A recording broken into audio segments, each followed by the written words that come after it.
इस वीडियो में मैं बात करना चाहती हूँ कि साइनैप्स पर न्यूरोट्रांसमीटर कैसे मुक्त होता है। पिछले वीडियो में हमने एक सामान्य रासायनिक साइनैप्स की संरचना के बारे में चर्चा की थी, जिसमें मैंने यहाँ एक अक्षतंतु टर्मिनल यानी कि एक्सॉन टर्मिनल को चित्रित किया है।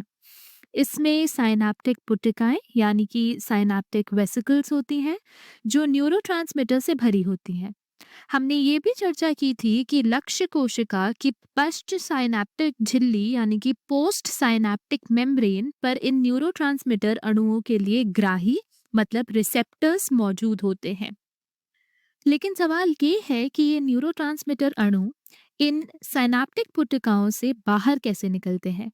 साइनैप्टिक दरार यानी कि साइनैप्टिक क्लेफ्ट को पार करते हैं और अपने ग्राहियों यानी कि रिसेप्टर्स से आखिर ये जुड़ते कैसे हैं।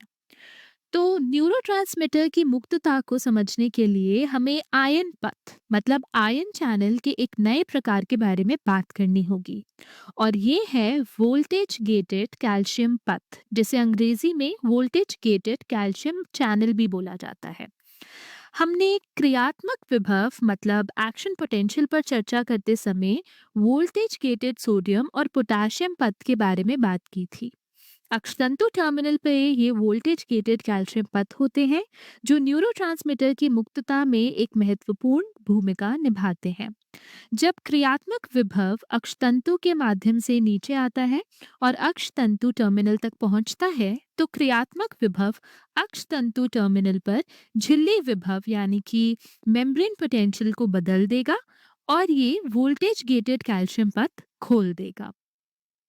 जब ये वोल्टेज गेटेड कैल्शियम पथ खुलते हैं, तो कैल्शियम अक्षतंतु टर्मिनल में प्रवाहित होगा, क्योंकि तंत्रिक कोशिका के बाहर इसकी सांद्रता तंत्रिक कोशिका के अंदर की तुलना में बहुत अधिक होती है।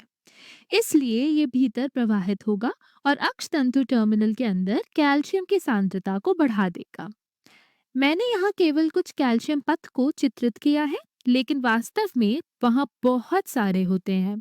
जब ये वोल्टेज गेटेड कैल्शियम पथ खुलते हैं और अक्षतंतु टर्मिनल के अंदर कैल्शियम की सांद्रता बढ़ती है, तो ये सिनैप्टिक पुटिकाओं यानी कि साइनैप्टिक वेसिकल्स के प्रोटीन और अक्षतंतु टर्मिनल की पूर्व साइनैप्टिक झिल्ली पर प्रोटीन में परिवर्तन का कारण बनते हैं। तो ये परिवर्तन उन्हें परस्पर क्रिया यानी कि इंटरैक्शन करने और आपस में मिलने यानी कि फ्यूज करने का कारण बनते हैं।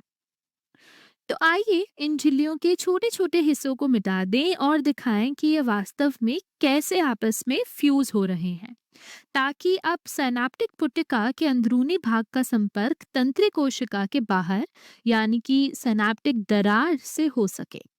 इसके बाद विसरण द्वारा न्यूरोट्रांसमीटर अणु अक्षतंतु टर्मिनल से बाहर निकलेंगे और साइनैप्टिक दरार में प्रवाहित होंगे। अब साइनैप्टिक दरार में बहुत सारे न्यूरोट्रांसमीटर होंगे, जो यहाँ पहले नहीं थे। याद रखें, मैंने इसे बहुत बड़ा चित्रित किया है, लेकिन वास्तव में ये दूरी बहुत छोटी होती है। इसलिए न्यूरोट्रांसमीटर को पश्च साइनैप्टिक झिल्ली पर लक्ष्य कोशिका के ग्राहियों तक विसरण में कोई भी कठिनाई नहीं होगी।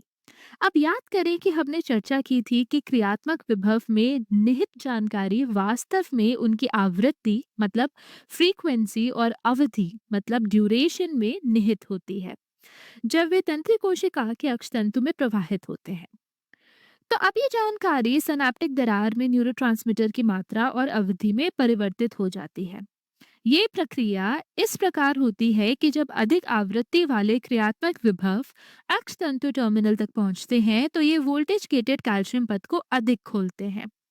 इससे आमतौर पर अधिक कैल्शियम अक्षतंतु टर्मिनल में प्रवाहित होता है और अक्षतंतु टर्मिनल में कैल्शियम की बढ़ी हुई सांद्रता अधिक सिनैप्टिक पुटिकाओं को पूर्व सिनैप्टिक झिल्ली के साथ मिलाने का कारण बनती है।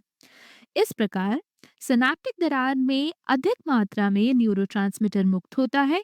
यदि क्रियात्मक विभव की श्रृंखला अधिक समय तक चलती है, तो ये लंबे समय तक न्यूरोट्रांसमीटर की मुक्तता को बनाए रखती है। इसलिए सिनैप्टिक दरार में न्यूरोट्रांसमीटर की उपस्थिति की अवधि लंबी हो जाती है। यही वो तरीका है जिसमें क्रियात्मक विभव की आवृत्ति और अवधि में निहित जानकारी सिनैप्टिक दरार में न्यूरोट्रांसमीटर की मात्रा और अवधि में परिवर्तित होती है। ये जानकारी लक्ष्य कोशिका तक न्यूरोट्रांसमीटर के ग्राहियों से बंधने के माध्यम से पहुंचाई जाती है। न्यूरोट्रांसमीटर द्वारा जितने ग्राही से ये बंधता है और जितनी अवधि तक ये उनसे बंधा रहता है, वो सिनैप्टिक दरार में न्यूरोट्रांसमीटर की मात्रा और अवधि से संबंधित ही होती है। तो जब क्रियात्मक विभव की श्रृंखला रुक जाती है, तो वोल्टेज गेटेड कैल्शियम पथ बंद हो जाते हैं। कैल्शियम का अक्षतंतु टर्मिनल में प्रवाह भी बंद हो जाता है और कैल्शियम को तंत्रिका कोशिका से बाहर निकालने वाली सामान्य प्रक्रियाएं अक्षतंतु टर्मिनल में कैल्शियम की सांद्रता को जल्दी से कम कर देती हैं। सिनैप्टिक पट्टिकाओं का पूर्व सिनैप्टिक झिल्ली से मिलना बंद हो जाता है और न्यूरोट्रांसमीटर की मुक्तता भी बंद हो जाती है।